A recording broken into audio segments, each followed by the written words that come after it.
Um dos livros mais asquerosos que tiveram impacto na mentalidade moderna foi A Mística Feminina, 1963, de Betty Friedan. Essa publicação mirou em mulheres donas de casa que eram sustentadas pelos maridos e seguiam os seus papéis de educadoras, mães e esposas que se encarregavam do dever doméstico enquanto a figura masculina se inseria no mercado de trabalho. A guerra de Betty Friedan é contra a mulher funcional, acusada de ser reduzida ao papel de peça na engrenagem do sistema patriarcal. Consciente ou não, Friedan travou uma guerra psicológica focada em esposas dentro dos seus lares. O seu papel era infectar outras donas de casa, usando a sua própria condição de esposa como base para desmerecer essa posição e sustentar que era algo degradante e que, para que elas atingissem um plano superior, deveriam se desvincular de tal posição. Como todos os movimentos revolucionários, Friedan se encarregou de vocalizar o anticonservadorismo típico das feministas. Então, de um lado as feministas militantes atuavam extramuros, do outro a difusão ideológica de Friedan atuava intramuros. Se houvesse alguma mulher tradicional naquela altura que, observando as feministas militantes, as considerassem desvairadas, haveria então o exemplo de Friedan que, não obstante ser uma dona de casa e mãe, subscrevia praticamente todos os pontos sustentados pelas ativistas dos direitos das mulheres. O dito feminismo liberal apenas confirma e facilita as conclusões do feminismo radical, que não é senão um estágio mais desavergonhado daquele outro, que apenas alegava querer igualdade de condições. No final das contas, o alvo de ambos era o conservadorismo norte-americano. Mas, antes de se colocar na posição de simples dona de casa que faz desaguar suas angústias num livro-manifesto, Friedan fez parte de círculos universitários incumbidos de difundir a militância mais escrachada. Frequentou a Universidade Smith College, no final dos anos 30 e fez pós-graduação em Berkeley, mergulhando nos círculos da esquerda com forte influência marxista, em proximidade com o Partido Comunista dos Estados Unidos da América, CPUSA. Em seus anos de formação, participou de grupos de estudos marxistas, escreveu artigos em defesa de temas conexos à esquerda, como a crítica do capitalismo, defesa dos sindicatos e a opressão das mulheres trabalhadoras. Toda sua atividade precoce foi marcada por proximidade com militantes e simpatizantes da causa socialista. Em 2010, o historiador do Partido Comunista Americano, Norman Markovits, considerou que muito do ativismo e modo de pensar de Friedan poderia ser rastreado até o Partido Comunista dos Estados Unidos da América, embora ela tenha cobertado esse fato. Betty Friedan, por exemplo, vinha de uma família judaico-americana de classe média em Illinois, frequentou uma faculdade feminina de elite durante a Segunda Guerra Mundial e depois fez pós-graduação em Berkeley. Ali, envolveu-se em diversas lutas políticas, algumas das quais incluíam ativistas do Partido Comunista, e em seguida foi trabalhar para a Federate Press, ligada à esquerda trabalhista. Esse veículo de comunicação procurava oferecer à mídia da classe trabalhadora o que a Associated Press oferecia à mídia capitalista. Mais tarde, Friedan escreveu para o E-News e apoiou o Partido Progressista em 1948. Betty Friedan formou-se politicamente em um movimento e em uma cultura de esquerda nos quais o PUSA desempenhava o papel dirigente. Embora a repressão do pós-guerra tenha encerrado sua carreira como jornalista da esquerda trabalhista, ela continuou tentando escrever para publicações femininas enquanto se acomodava, de maneira desconfortável, ao papel de dona de casa suburbana. As questões do chauvinismo masculino dentro do PUSA foram retomadas durante o início da Guerra Fria e debatidas em clubes e fóruns do partido, enquanto a repressão buscava construir o que o filósofo francês Jean-Paul Sartre chamou de anel de fogo entre os comunistas e os demais cidadãos. Betty Friedan, por meio de sua obra do início dos anos 1960, A Mística Feminina, desempenhou um papel essencial na formulação do que, nos círculos socialistas e posteriormente comunistas, era chamado de a questão feminina. Ela sempre se esforçou ao máximo para ocultar ou simplesmente ignorar seu passado à medida que se tornava uma celebridade, e direcionou seu feminismo inicialmente às mulheres com formação universitária, frustradas com suas vidas como donas de casa, cujo trabalho era ao mesmo tempo não remunerado e desvalorizado. Entretanto, pode-se encontrar em sua obra uma análise das ideologias de opressão e uma resistência a elas que constituíram o fundamento do movimento comunista no período em que ela atingiu a maturidade política. Também é possível identificar, em seu trabalho posterior como fundadora da National Organization for Women, NOW, uma ênfase na construção de organizações amplas e inclusivas e na ação política tanto dentro quanto fora dos canais institucionais tradicionais. Ela defendia a realização de lobby por mudanças na lei, a organização de protestos de massa para impulsionar tais mudanças e a preparação do movimento para avanços futuros. Esse tipo de perspectiva estratégica e tática também caracterizava o Partido Comunista e o movimento de esquerda mais amplo do qual ele era força dirigente na juventude de Friedan. De fato, Ela entendia que havia essa conexão entre a questão das mulheres e a causa socialista, algo que outra autora futuramente dirá, que o marxismo deveria se alinhar ao feminismo e que o feminismo deveria se tornar também marxista.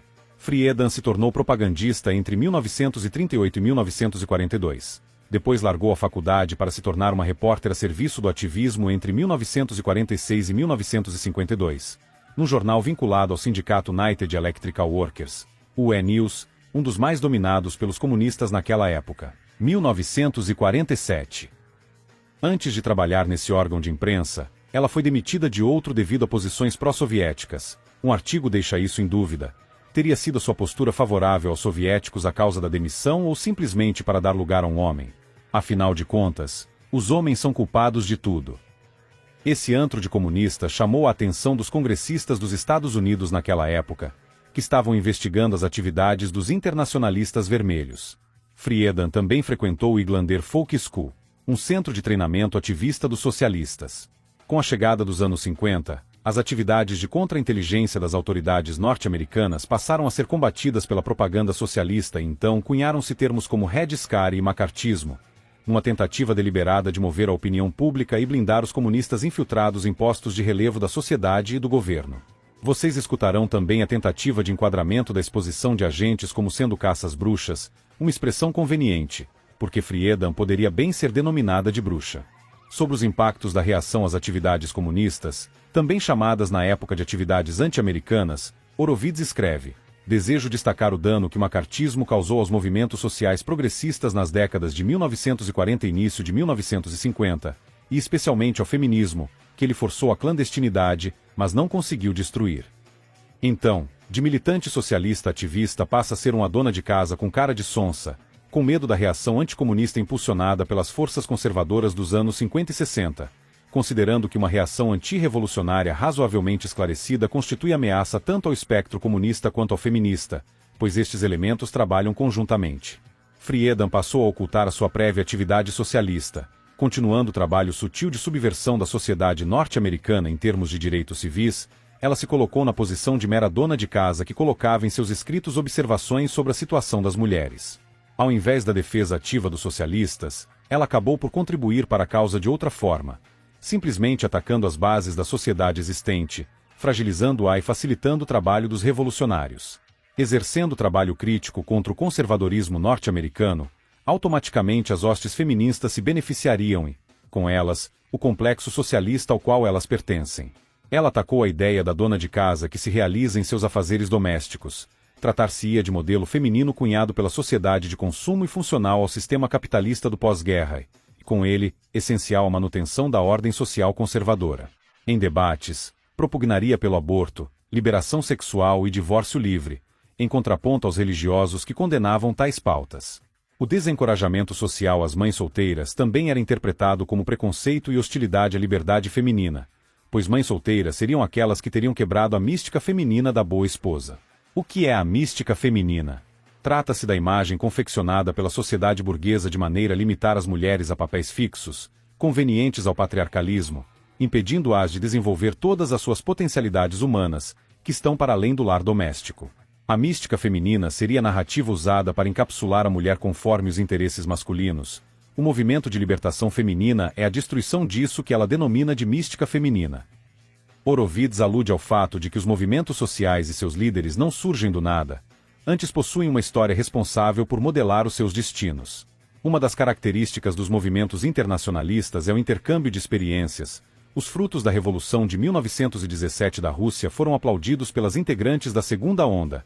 Nessa linha de raciocínio, Augusto Zimmermann escreve que a desintegração da família, facilitada pelo Código Soviético sobre casamento e família, transformou o divórcio em algo fácil e acessível.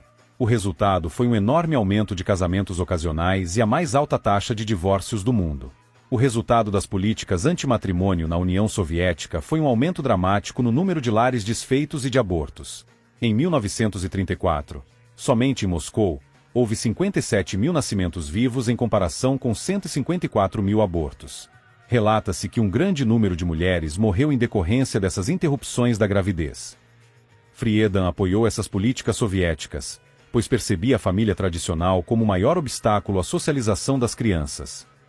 Entre o feminismo liberal e o feminismo marxista não há uma oposição, mas um jogo de cena ou, melhor, uma orquestra, cada qual toca o seu instrumento a fim de produzir a melodia de acordo com os tons mais adequados para cada ambiente.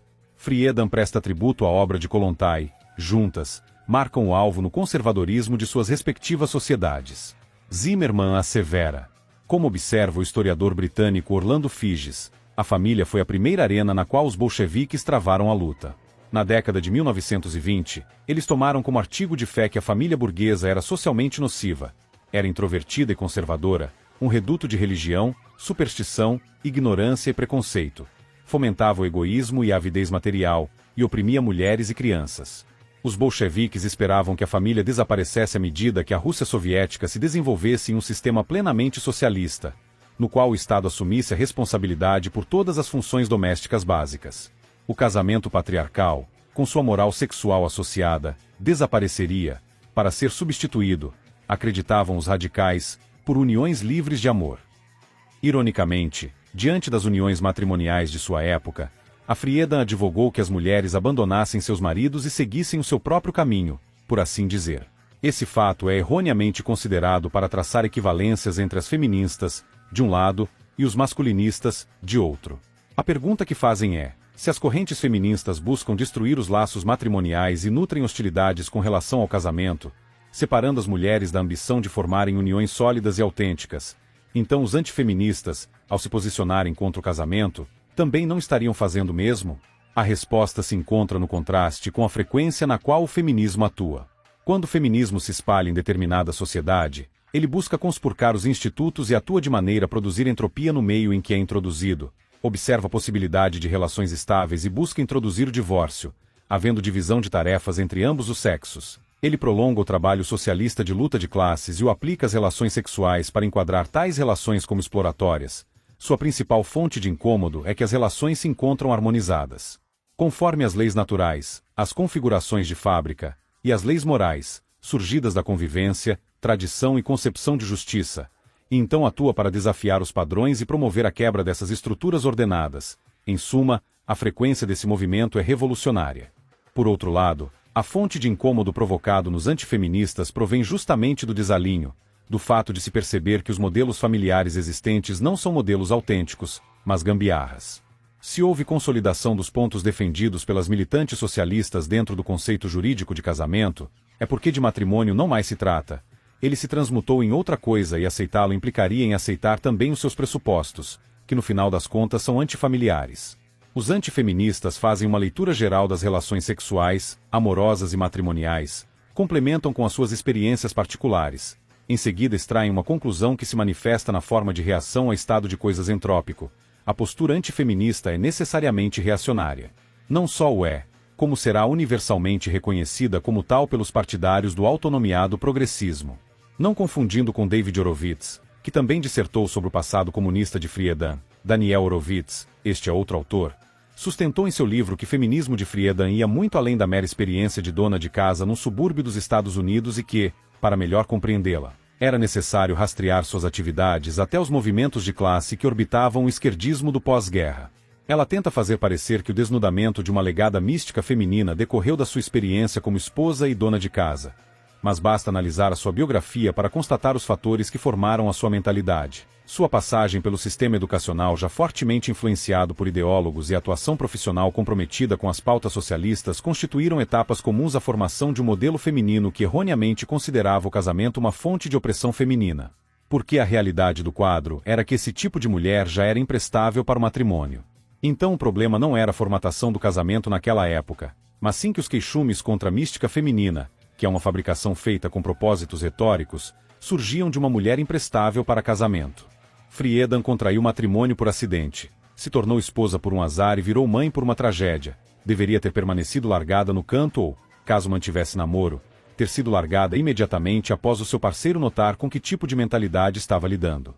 Friedan começa o seu livro dizendo haver um problema sem nome, que existe uma questão feminina que precisava ser explorada e que importava a todos, sendo de relevância para o sexo em geral. Na verdade, ela estava apenas projetando angústias de uma dona de casa complexada, uma fêmea estragada para manter relacionamentos saudáveis.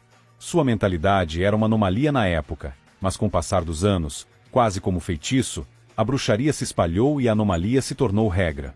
Em questão de influência, a publicação de Friedan funcionou como uma bomba psicológica que alterou o debate da questão sexual nos Estados Unidos durante a metade do século XX. Muitos dos pontos por ela levantados se incorporaram permanentemente na retórica revolucionária. Reproduzindo esse mesmo modelo, o resultado é uma geração de mulheres estragadas para relacionamento, tanto quanto a própria Friedan, a bruxa, era.